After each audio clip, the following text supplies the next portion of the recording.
আসসালামাইকুম গাইস, আজকে আমাদের মাছ দিয়ে আলু দিয়ে টমেটো দিয়ে রান্না হয়েছে।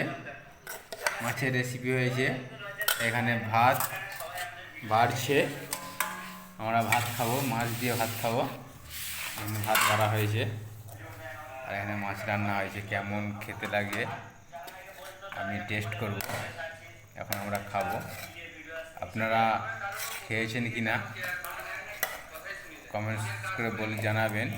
আপনারা কী কী খেয়েছেন আজকে কমেন্টস করবেন। আজকে আমাদের মাছ দিয়ে ভাত খাওয়া হবে। গাইস, আমাদের বড়া হয়ে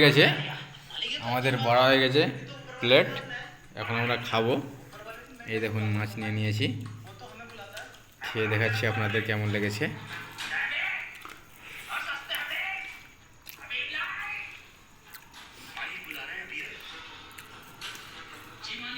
খুব সুন্দর হয়েছে মাছ রান্নাটা।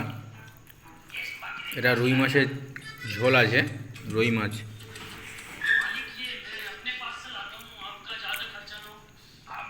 টমেটো দিয়ে রান্না হয়েছে, আলু দিয়ে টমেটো দিয়ে, খুব সুন্দর। এটা মাছের মাথা। আপনাদের কেমন লেগেছে কমেন্ট বক্সে কমেন্ট করে জানাবেন। By guys.